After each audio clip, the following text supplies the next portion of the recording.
Bien, amigos, bienvenidos a este otro nuevo programa de Contexto, con este doblete con el señor Iván Ogando Lora, analizando los dos nuevos gobiernos en América Latina, el de Andrés Manuel López Obrador, y ahora vamos a centrarnos en el nuevo gobierno en Brasil, que apenas tiene 7 días, que tomó posesión del señor Jair Bolsonaro. Así como fue una certeza la elección de López Obrador y hubo un colapso del sistema político en México, es decir, los partidos tradicionales quedaron marginalizados prácticamente. El que más cerca tuvo, que fue el PRI, sacó, creo que fue el 16%, una cosa así. En Brasil se produjo algo similar también. En Brasil ha habido 3 partidos que desde la dictadura hacia acá han tenido un rol protagónico. Uno es el llamado MDB o PMDB, que era el único partido permitido durante la dictadura militar, Movimiento Democrático Brasileño, que tuvo 2 presidentes ya en la época democrática, y el partido llamado de la Socialdemocracia Brasileña, que es un partido de centro-derecha, que fue el que llevó todos los programas de estabilización y de reformas económicas que permitieron estabilizar sobre todo la hiperinflación en Brasil. El tercer partido, evidentemente, es el Partido de los Trabajadores. Bueno, de esos 3, el Partido de la Socialdemocracia Brasileña, que había en algún momento ganado 2 elecciones en primera vuelta, quedó con un 4% de la votación. Y el MDB pasó algo similar. El PT, aunque no colapsó de una forma tan abrupta, en la primera vuelta sacó un 29%, yo pensaba que iba a sacar menos, y en la segunda vuelta sacó un 44%. Y el señor Bolsonaro, que ese sí es un outsider de la política, es un ex capitán del ejército de Brasil, que es un nostálgico de la dictadura militar, ha abiertamente declarado su homofobia, su misoginia, su racismo, dice que los negros no dan ni para parir, unas cosas que son como que no son, ya no del siglo XXI, sino del siglo XIX, ya no habían ese tipo de postura. Bueno, pues este señor, con un programa muy ultraconservador, ultra religioso y derechista, ultraderechista, de ser nada, de ser el único diputado de ese partido, se llama Partido Social Liberal, creo que se llama, de ser el único diputado, ya él tenía varios él había periodos como diputado federal, se transforma en el presidente de este mega país latinoamericano, que es Brasil, y promete hacer un gobierno primero de reformas en el plano económico. El ministro que designó, el superministro que designó, Paulo Guedes, es un ultra neoliberal de los Chicago Boys, que alaba el gobierno de Pinochet y todas estas medidas que fueron tomadas en los años 70 y 80, más allá del consenso de Washington.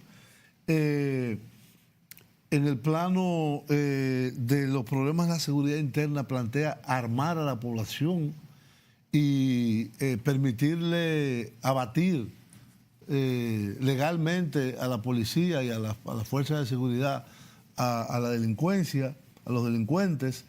Y una cosa también que llama mucho la atención, bueno, la última medida, ya estando en el gobierno, fue prohibir la ideología comunista. No sé si lo viste. Sí. Inclusive que van a hacer entrevistas personales a los funcionarios del gobierno para votarlos si son con alguna veleidad de comunismo. Prometió mudar la embajada de Brasil, de Tel Aviv a Jerusalén, algo que nada más 2 países lo han hecho. Paraguay creo que fue, no, Guatemala. Guatemala y los Estados Unidos.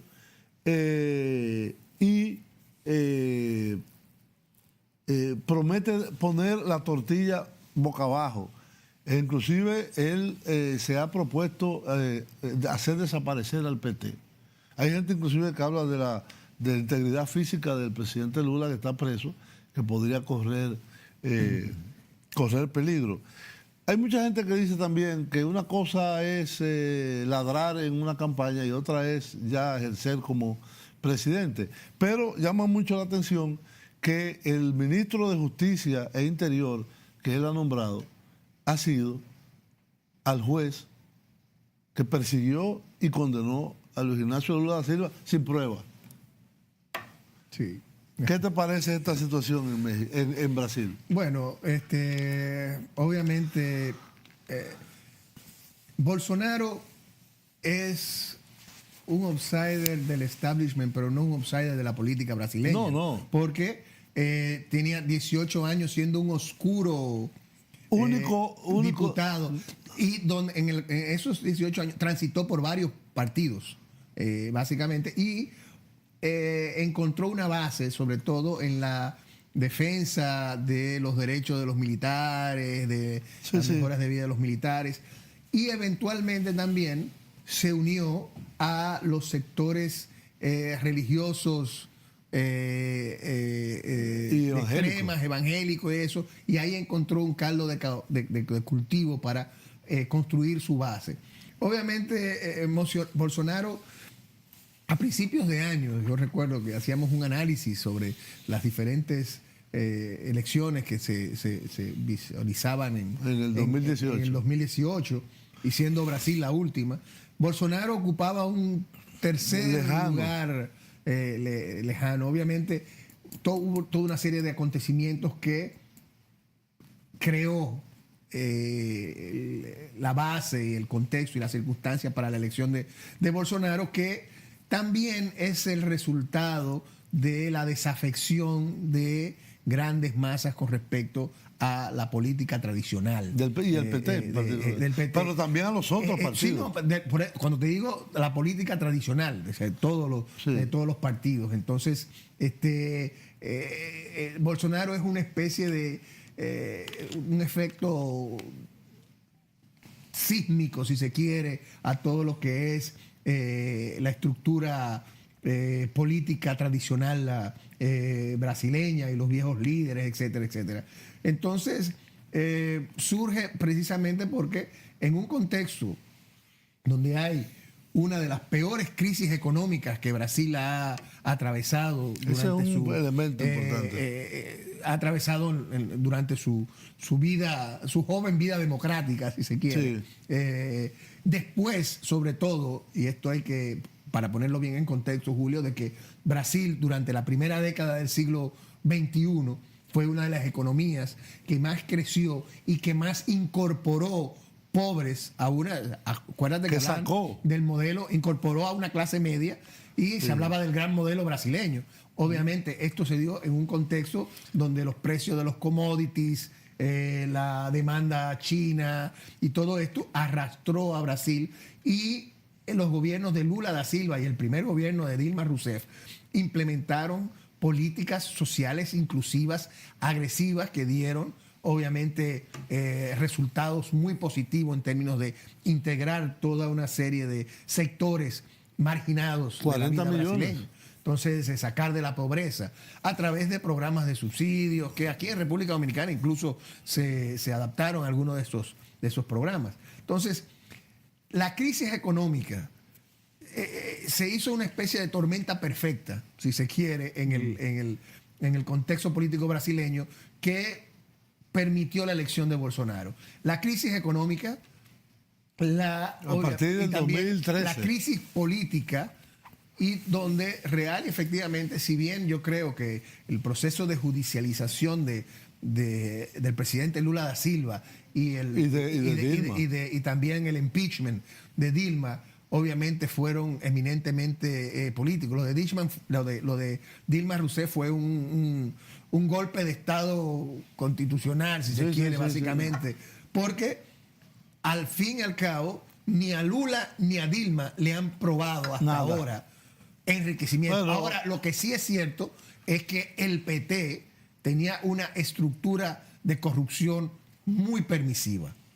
Muy permisiva. Y eso se ha quedado claramente demostrado. El Estado brasileño. Sí, no era el PT, pero bueno, sí, el PT lo siguió. Pero el PT se montó en esa ola. Pero, por ejemplo, el tema de Odebrecht, que nosotros ya lo hemos sufrido, y muchos fue antes de... Sí, no, pero el Lavallato y todo esto. Entonces, pero también había toda una serie de particulares, con esto no quiero justificar los niveles de corrupción, donde se le pagaban a los congresistas para que aprobaran. No, todo era comprado. Porque todo era comprado. Entonces, pero te digo, en términos de enriquecimiento ilícito, los líderes, Rousseff, Dilma y el presidente Lula, no se le ha podido probar unos niveles de enriquecimiento así fuera de... Entonces, pero la corrupción con la brutal crisis económica y la incapacidad en un momento de poder resolver las necesidades y las demandas básicas de una gran parte de la población, aunado con la manipulación de sectores de derecha que nunca... Y de la prensa. Bueno, sectores de derecha que controlaban la prensa, pero que nunca aceptaron a Lula. Al PT nunca. Nunca lo aceptaron. Incluso a pesar de que Lula trató de incorporarlo a su gobierno, y le dio mucho. Incluso Lula hizo más por la institucionalidad brasileña que los gobiernos anteriores y ha sido una víctima de esa institucionalidad, de esa que él mismo, de la justicia, le dio exacto, independencia a la justicia. Entonces, todos estos elementos, esto creó casi una especie de bomba molotov que ha traído como consecuencia la elección de una persona como Bolsonaro, que en su trayectoria como legislador nunca presentó ningún proyecto de envergadura. Nada. Es decir, entonces, ni pequeño tampoco. Entonces, gracias a una manipulación, y esto hay que hablarlo, hay que decirlo, de las redes sociales y todo. Entonces, se creó un caldo de cultivo muy favorable para la expresión de un malestar que se dirigió contra el PT y contra la clase tradicional. Lo que pasa también es que en Brasil el colapso de los otros partidos de la derecha brasileña, el PSDB y el MDB, que colapsaron, sus candidatos no tuvieron ningún tipo de arranque electoral, los medios y los poderes fácticos, entre ellos el alto empresariado, al final dijeron, bueno, para que no gane el PT, primero vamos a impedirle a Lula que sea candidato. Y ese fue un error del PT, yo entiendo. Porque el PT hasta el final, hasta 4 horas antes de cerrar la inscripción, no tenía alternativa. Este hombre, Haddad, era candidato vicepresidencial, pero un profesor universitario desconocido. Él fue alcalde. Sí, pero obviamente comparado con la figura de Lula, es decir, no. Pero entonces, y creo que mucho hizo. En las condiciones en que estaba el encarcelamiento de Lula, yo creo que la campaña para su liberación y la posibilidad de que fuera candidato era importante, pero tú tenías que tener un plan B. Sí. Pero hay Y ahí entonces fue que todo el apoyo de los medios tradicionales, y además hay que decirlo, hay un cierto rechazo en la población al tema de la corrupción, que no es solamente el PT. El PT se montó ahí. Es a toda la estructura, de toda la clase política. Estado. Pero digo, ese rechazo a la corrupción se ve potencializado en el marco de una crisis económica. Sí. Mientras no hay crisis económica, la gente, bueno. Sí, pero cuando explota la variable económica y ver que, pero espérate, es que nosotros estamos en mala, pero aquellos están. Entonces, eso realmente crea una situación de rechazo en la cual, con la manipulación, con la creciente apoyo, porque Bolsonaro está lejos de ser un líder moral. Tiene 3 matrimonios, es decir, en términos de lo que es un cristiano ejemplar. Como él proclama, entonces, que todo es Dios. Entonces, pero ahí vemos la contradicción de los grupos religiosos, no tan solamente en Brasil, sino en Estados Unidos también, y en otros lugares como República Dominicana, porque es a Dios rogando y con el mazo dando. Vamos a una pausa y seguimos con algunos de los aspectos de las medidas que el señor Jair Bolsonaro prometió que iba a implementar. Volvemos. Déjame decirte.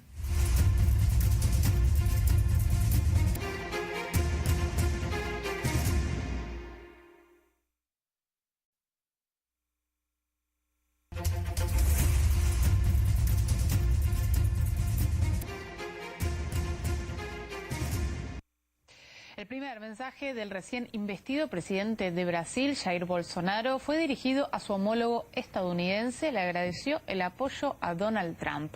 En su discurso de toma de posesión, el mandatario aseveró que luchará contra lo que él llama ideología de género y prometió combatir la corrupción y la violencia. Pablo Quiroga amplía sobre el solemne acto al que acudieron miles de personas y más de una decena de jefes de gobierno. Jair Bolsonaro se convierte en el 38º presidente de Brasil, este 1 de enero del 2019, y en esta jornada se realizó la ceremonia de investidura. Comenzó todo con este paseo, como indica la tradición, hacia el Congreso en un auto descapotable, rompiendo con lo que se suponía que iba a ser unas medidas de seguridad tremendas en un auto blindado. Quiso saludar a la gente, quiso acercarse, lo hace en compañía de su esposa Michelle, y como vemos es un despliegue de seguridad bastante intenso. Miles de personas se congregaron a darle la bienvenida al presidente de Brasil, y así también fue a la llegada al Congreso Nacional. Aquí también vemos cómo los estaban esperando y cómo prestó juramento y prometió, él mismo dijo, un mejor Brasil. Estamos viendo las imágenes, pero vamos a revisar también algunos extractos de lo que dijo durante esta jornada. Propondremos e implementaremos las reformas necesarias. Ampliaremos la infraestructura, la vamos a desburocratizar y a simplificar. Acabaremos con la desconfianza y la presión gubernamental sobre los trabajadores y los productores. No podemos dejar que ideologías nefastas dividan a los brasileños, ideologías que destruyen nuestros valores y tradiciones, que destruyen a nuestras familias, el cimiento de nuestra sociedad. Jair Bolsonaro comienza su gestión, pero desde antes ya viene marcando distintas polémicas. De hecho, parte de su gabinete está conformado por 7 militares. O, por ejemplo, también el ministro de Justicia fue el mismo que estuvo a cargo del juicio contra Luis Ignacio Lula da Silva, quien en esta jornada realizó una declaración, una frase que es: el 2019 será un año de mucha resistencia y mucha lucha para impedir que nuestro pueblo sea aún más castigado de lo que ya fue. Brasil necesita cambiar, sí, pero cambiar para mejor. Estas son las frases, esta es la frase de Lula da Silva, quien señaló en esta previa de la investidura de Jair Bolsonaro. Pero la ceremonia de hoy tiene bastantes peculiaridades que lo vamos a revisar a continuación, porque el marco de asistencia del público fue entre 250.000 y 500.000 personas. Y así también asistieron 12 jefes de Estado y de gobierno, 3 vicepresidentes, 11 cancilleres. En total, cerca de 60 delegaciones extranjeras repletaron esta jornada en Brasilia. También dentro de los principales líderes mundiales estaba Benjamín Netanyahu, también el primer ministro de Hungría, el secretario de Estado de Estados Unidos. Y aquí también la polémica está con Benjamín Netanyahu, quien en la jornada anterior realizó una reunión bilateral con Jair Bolsonaro y donde se dijo que la embajada de Brasil iba a ser trasladada a Jerusalén. También está el presidente de Cabo Verde, el primer ministro de Marruecos, el presidente de Portugal, quien estas naciones mantienen lazos muy fuertes con Brasil. Y dentro de Latinoamérica también hay invitados. Los países vecinos también acuden a esta fiesta. Destaca el presidente Sebastián Piñera de Chile, quien hace poco firmó un tratado de libre comercio con Brasil. También Evo Morales va a estar presente en esta cita. Y el caso de Perú y el presidente de Uruguay. Uruguay, que también forma parte del Mercosur, también el presidente de Paraguay, asistieron a esta ceremonia de investidura. Y ojo, porque la polémica también radica en Argentina, con Mauricio Macri, quien decidió no asistir a esta cita y en su reemplazo envió un representante. Señaló él en la antesala de esto que no iba a hacer una pausa en sus vacaciones, en su día de descanso, debido a que es una fecha importante, 1 de enero, pero sin embargo la especulación en los medios locales señalaban de que se debía a un cierto desliz que ocurrió en la cumbre del G20 hace muy poco en Buenos Aires. Vamos a estar después desarrollando toda esa información. También países que enviaron a representantes y no acuden sus presidentes son México y Colombia. Y también otra parte que falta son las personas que no pueden asistir porque no recibieron una invitación. Quienes no fueron considerados son presidente de Nicaragua, Daniel Ortega, Miguel Díaz-Canel, presidente de Cuba, y Nicolás Maduro, presidente de Venezuela. Ellos 13 no fueron invitados. ¿Por qué? Jair Bolsonaro, días atrás, también usando la red de Twitter, señaló que estos personajes, estos presidentes, estos mandatarios, son de naciones que no respetan a su pueblo. Por eso no estaban invitados a esta ceremonia. Sin duda que ha sido un evento trascendental para la historia de Brasil. Vamos a estar atentos a lo que ocurre en el desarrollo de esta gestión de Bolsonaro en estos 4 años.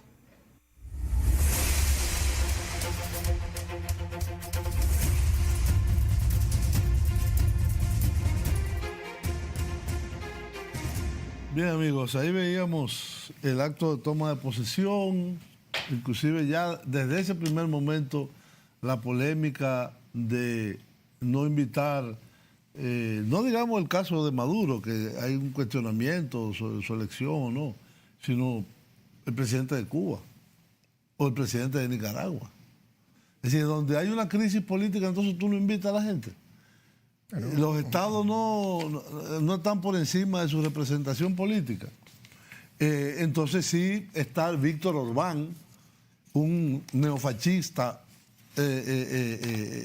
presidente el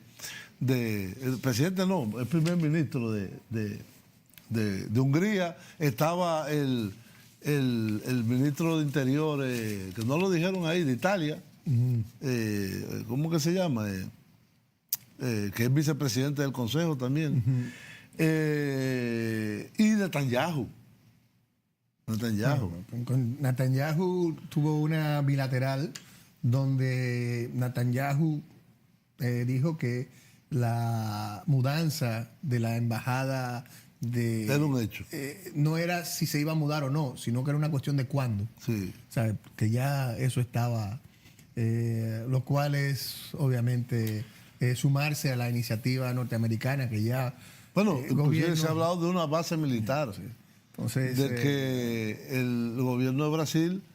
Sí, Bolsonaro ha dicho que está pues, abierto a una base militar. Ahora, mi pregunta es, los militares brasileños, que durante la larga dictadura del 63 al 89, desarrollaron un modelo que ellos llamaron nacional desarrollista. Este hombre quiere privatizar hasta Petrobras, porque hay el ministro de Economía, que deberíamos verlo ahorita, Paulo Guedes, es un ultra neoliberal. Un tercio de los ministros son ex generales, o generales en activos algunos. El ejército brasileño ha tenido una transformación tan grande de que ya esa ideología nacional desarrollista desapareció. Y va a permitir una base militar de los Estados Unidos dentro de Brasil. Bueno, tú viviste el caso del ALCA, sí, que eran copresidentes de los Estados Unidos y Brasil. Sí. Y una de las razones por las que no se firmó, no fue de que Chávez lo boicoteó. No, obviamente. Ya obviamente venía, el ALCA fracasó. Porque Brasil no aceptó. Porque Brasil no aceptó. Es decir, la creación las negociaciones para la creación del área de libre comercio de las Américas, ALCA, obviamente la fruta, la recompensa para Estados Unidos, el objetivo era lograr incorporar a Brasil. Claro. El resto, olvídense. Era eso. Porque era Brasil. ya México Entonces, estaba dentro. de hecho, Brasil había avanzado bastante. Y cuando llega Lula, Lula en un principio es favorable al ALCA. Quien cambia y convence a Lula y a sectores también empresariales significativos es el ministro de Relaciones Exteriores, Celso Amorín. Que lo narra en una publicación que él tiene, que narra muy bien, muy explícitamente el caso del ALCA y por qué él entendía que el ALCA era contraproducente para la economía brasileña. Sí. Y Amorín es quien le da un golpe de timón a las posiciones brasileñas dentro de Mercosur, porque Brasil no negociaba como Brasil, negociaba como Mercosur. En el ALCA. Entonces le da un golpe de timón a esto que luego es reforzado con la elección de Kirchner. Y Chávez. Sí, pero en Mercosur, porque Paraguay y Uruguay son marginales en términos del peso económico. Sí. Entonces ahí hay un gran frente y bueno, y al ALCA se le pone el último clavo en el ataúd en la cumbre precisamente de Mar del Plata con Kirchner en el 2005. Entonces, ahora vemos un cambio y de hecho... ¿Sobrevivirá Mercosur ahora? Mira, obviamente con un enfoque con esta política tan de Brasil, nacionalista, porque hay un enfoque muy nacionalista con esta política de Brasil, aunque... los elementos de... abrir la economía como pretende Guedes. Sí, pero es de Brasil es primero. Es una especie de Brasil es primero. Y obviamente Mercosur plantea es un mercado común, con un arancel común, etcétera. En el momento en que países empiecen a negociar tratados de libre comercio a nivel bilateral, obviamente Mercosur se cae. Se cayó. Ya Macri cuando ascendió, lo primero que hizo Macri fue ir a Europa, a Bruselas y hablar de uno bilateral. Pero ese bilateral tiene 20 años. La negociación entre un bilateral entre la Unión Europea y Mercosur empezó a negociarse en el 2002. Es decir, casi 18 años, algo así. Incluso cuando empezamos a negociar el EPA en el Caribe, las negociaciones entre Mercosur y Europa fueron referencia para ver las posiciones nuestras, obviamente guardando la distancia por el tamaño de las economías. Entonces, Macri trató de alguna manera de acelerar, revivir esas. Obviamente las circunstancias de Europa son diferentes. En Mercosur no hay, en ese momento, Temer con un gobierno de transición tampoco podía meterse en este tipo de compromisos y se han quedado ahí, han habido conversaciones, etcétera. Pero obviamente en un contexto de un gobierno de Bolsonaro con las prioridades que él ha marcado en términos económicos y comerciales, va a ser un gran reto para la sobrevivencia de Mercosur, que obviamente... No, porque ellos hablan en la política. Parece que Bolsonaro no entiende mucho de economía ni de nada. Y él, cuando le han preguntado sobre la política económica, dice, no, eso va a ser Guedes. Sí, no. De eso se va a encargar Guedes. A mí no me pregunten de eso. Eso me acuerda de Calderón, ¿de dónde que va a ser? Sí, exacto. Algo más o menos similar. Entonces, el que lleva la política económica del gobierno de Bolsonaro, el nuevo gobierno de Brasil, es Paulo Guedes, que es un economista con una larguísima tradición de los Chicago Boys. Y yo quiero puntualizar algo, Julio, durante mucho tiempo... Y él habla de una apertura total de la economía. Pero ¿cómo lo va a hacer? ¿Unilateralmente? Pues se va a romper Mercosur. Precisamente, porque entonces se rompe lo que es el arancel común. Es decir, si Brasil no puede unilateralmente abrir toda su economía, porque eso contradice el arancel común, el acuerdo que hay de arancel común en Mercosur. Ajá. Entonces, igual que en su momento, yo recuerdo que hubo un Pero hay presidente espacio uruguayo para que coqueteó con hacer un acuerdo de libre comercio con Estados Unidos. Y obviamente eso disparó las alarmas en Mercosur.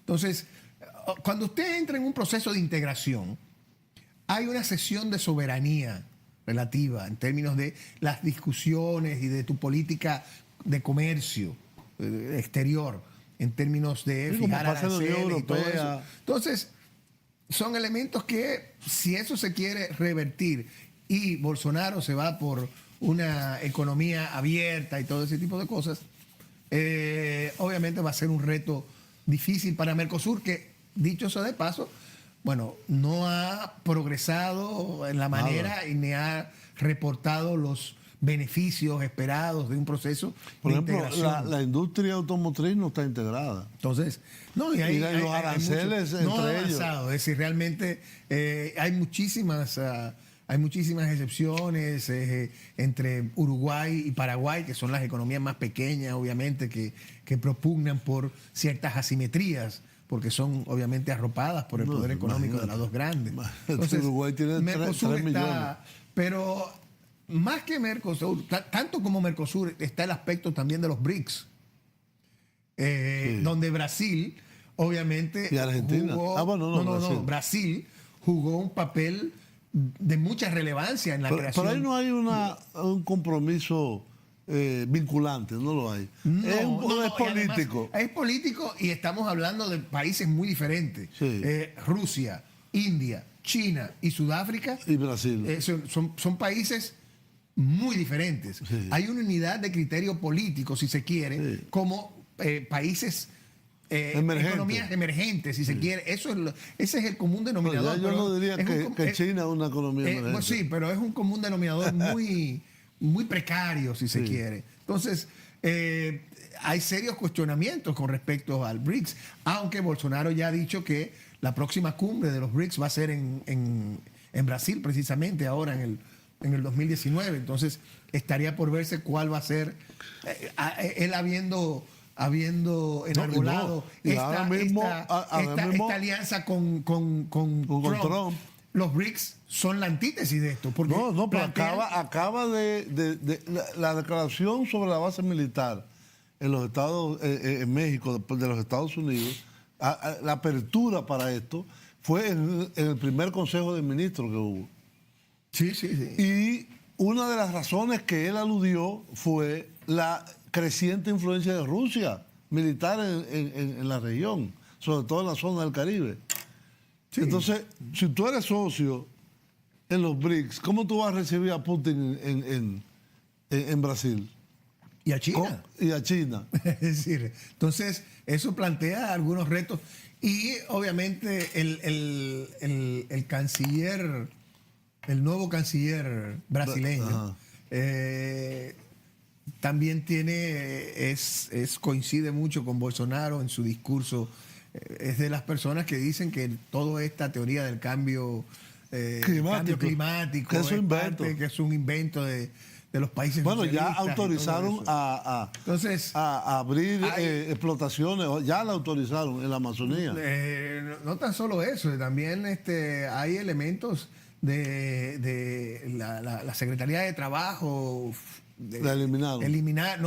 Hay proyectos de eliminar la Secretaría de Trabajo y pasarla a la Secretaría de Economía, otra secretaría, aspectos en términos de la educación también. Nombró a una ministra en educación que es una evangélica ultra conservadora, una pastora, con todo de sacar lo que es la ideología de género y todo eso. Bueno, lo acaban de decir. Entonces, esa parte. Entonces, realmente todavía es muy temprano para ver si Bolsonaro, una cosa es con guitarra y otra cosa es con violín. Pero obviamente en estos primeros 7 días ha dado muestra de que su discurso incendiario y ese tipo de cosas y ultra. Se mantiene. De todas maneras, el elemento es que Bolsonaro no tiene mayoría parlamentaria. No, tiene muy poco apoyo. Tiene apenas 11% y 12%. Habría que ver cómo va a concertar alianzas políticas para poder Aunque yo vi una composición del nuevo Congreso y sumaba una serie de partidos ahí que yo... Porque son... Oye, en la bancada... Oye, el Congreso de Brasil son 507 diputados. Y la bancada más grande es la del PT, con 57. Está Es decir, un 10%. fragmentado totalmente. Muy fragmentado. Vamos a una pausa y vamos a seguir con este análisis de la situación en Brasil con el nuevo gobierno del señor Jair Bolsonaro.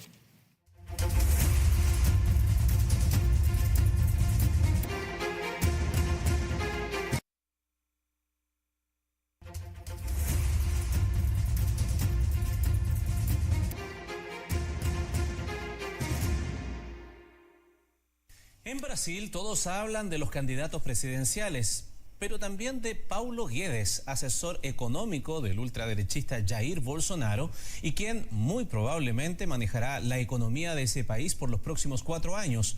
Un Chicago Boy que coincidió con varios chilenos en Estados Unidos y que también tuvo un paso por nuestro país. Pasó de gurú económico de Bolsonaro a futuro superministro. Eso si el candidato ultraderechista gana la segunda vuelta el próximo 28 de octubre. De ser así, Paulo Guedes, economista liberal de 69 años, se transformaría en ministro de Hacienda, Industria y Comercio y de Planificación de la economía más grande de Latinoamérica, Brasil. Boa noite a todos. Jair Bolsonaro. A meu lado aqui, Adriana, intérprete de Libras. Y nuestro economista es Paulo Guedes. Presentarlo fue una de las primeras cosas que hizo Jair Bolsonaro en el video que publicó luego de la alta y sorpresiva votación obtenida en primera vuelta. Y las encuestas lo siguen acompañando. El último dato de la empresa Datafola, a menos de 3 semanas del repechaje, le da a Bolsonaro el 58% de los votos válidos y a Haddad el 42%. Guedes se asoma entonces como el futuro administrador de la dañada billetera fiscal de Brasil, tras una de las peores recesiones económicas de su historia. Formado en Chicago, una de las cunas de los economistas de libre mercado, es esa justamente la gran característica que se le asigna a este hombre nacido en Río de Janeiro.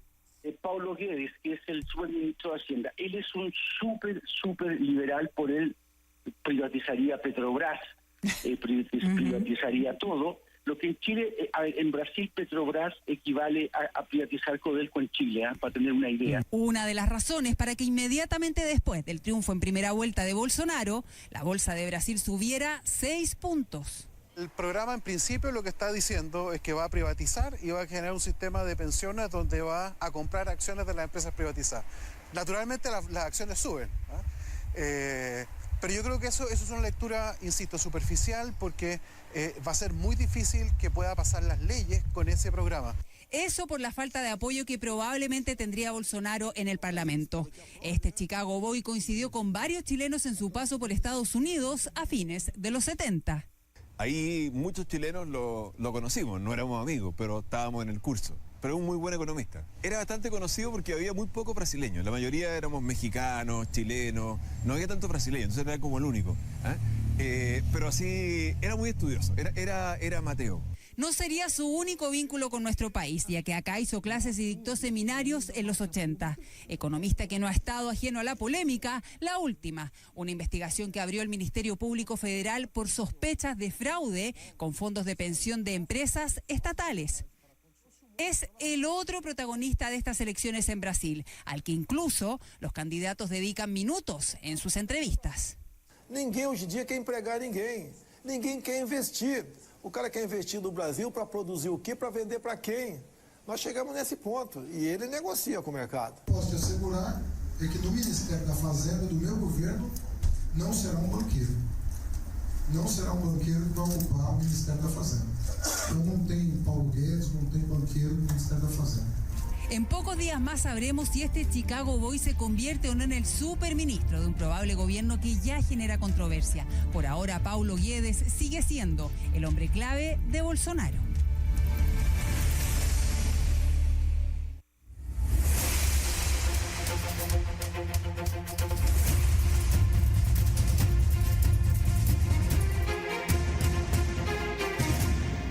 Bien, amigos, ahí veíamos este reportaje sobre el hombre clave de la economía de Brasil, el señor Paulo Guedes, economista de la Escuela de Chicago, de 69 años, persona ligada a los medios financieros en Brasil, y que tiene un programa que inclusive plantea, cuando lo que se está haciendo es quizás desmontándolo en casi todos los países, volver a poner un sistema de pensiones de capitalización individual que en Brasil no es así. Es un sistema de reparto. Entonces va a quitarle la pensión a la gente, por lo menos a los nuevos. Plantea un programa de privatizaciones masivas. No sé si llegaría a privatizar a Petrobras, eso quizás sería palabras mayores, pero el Banco de Brasil lo van a privatizar. Van a dejar los militares brasileños que crearon esas empresas privatizarlas. Embraer, la empresa aeronáutica brasileña, que ha sido muy exitosa a nivel internacional, puertos, aeropuertos, etcétera. Es decir, una cosa es el discurso y otra cosa es las posibilidades de acción, además de lo que tú planteas. Bolsonaro tiene un 11%, ni siquiera es la bancada más grande. Tiene partiditos que probablemente lo apoyen, pero tendría que ser una negociación caso a caso. Y en la historia de Brasil, esas negociaciones parlamentarias es con dinero, con funda. Bueno, hay países que conocen eso de la funda también. Maletines, funda, saco de pita, todo lo que tú quieras, pero es con dinero. Y una de las cosas que la gente más ha rechazado en este colapso del sistema político en Brasil es el tema de la corrupción generalizada. Bueno, el tema de la corrupción obviamente es una de las olas sobre la cual Bolsonaro ha navegado para lograr su elección. Sin embargo, yo pienso que la imposición de un programa económico ultraneoliberal. Bueno, la apertura de la economía, que lo discutíamos en la anterior. No va a suceder de la noche a la mañana. Es una economía tan grande como la brasileña, con tantos intereses. Plantea serios retos. Yo creo que hay que esperar, ver, porque obviamente un golpe de timón tan fuerte como el que por lo menos dicen implica unos costos sociales enormes en un país donde todavía el PT tiene una base significativa, un 40% del electorado. Entonces plantea real y efectivamente unos costos sociales muy fuertes, Julio. Tú hablas el cambio de las pensiones, la reducción, si se quiere, de las transferencias unilaterales, los programas, bueno, que de alguna manera Temer lo ha venido desmontando poco a poco. Sí, pero no tan violentamente. No tan violentamente. Entonces, creo que es un poco difícil, las medidas de los Chicago Boys en Chile, se dieron en un contexto de una dictadura política. Y déjame decirte que hay muy poco entendimiento sobre lo que pasó en términos económicos en Chile.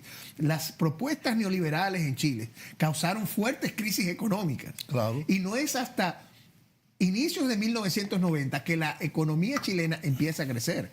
Pero desde el 73 Bueno, hasta el hubo una 90, crisis económica en el 82, hubo financiera. Tres grandes crisis económicas en Chile durante Pinochet. Y esas crisis económicas pudieron ser superadas simple y llanamente a través de una represión brutal. Entonces, el costo social de estas políticas es enorme. Entonces, sí, pueden decir que, bueno, Chile empezó a crecer a partir de, gracias a las modificaciones, a la estructura que se sentó. Bueno, todo eso es discutible. De todas maneras, la pregunta, si se quiere, es, bueno, ¿vale la pena el costo social? Entonces, son coyunturas diferentes, contextos diferentes en Brasil. Sí, Bolsonaro goza de la apreciación y de los militares, siendo él mismo un ex capitán y está rodeado de militares. Sí, pero su ideología, pero en un cierto sentido, él defiende la tortura, él defiende el crimen, él defiende... Pero los militares no solo fueron eso en Brasil. No, exacto. Los militares fueron un sistema de gobierno muy nacionalista. Exacto, entonces a eso me refiero. Si bien él goza de crear de una industria nacional en y Brasil. todo eso, habría que ver cómo ese sentimiento de aprobación y todo eso puede mantenerse en un contexto de privatizaciones, en un contexo de reducción de beneficios sociales, de reducción de beneficios sociales y todo ese tipo de cosas. Entonces yo creo que hay muchas nubes grises todavía en el horizonte, y como digo, bueno, estamos apenas 7 días una semana del gobierno, y de hecho ha tenido que dar las primeras obviamente las primeras medidas que ha tenido sobre pasar los asuntos indígenas al Ministerio de Agricultura, sí. La Secretaría de Agricultura. Obviamente eso no presagia que va a ser una presidencia fácil, y podríamos estarnos abocando a, si se quiere, periodos de gran represión y confrontación política en el gigante latinoamericano. Entonces, que eso afecta, quieras o no, al conjunto de países de la región, porque Brasil tiene un peso específico en nuestra región. Así es. Señores, se nos terminó el tiempo.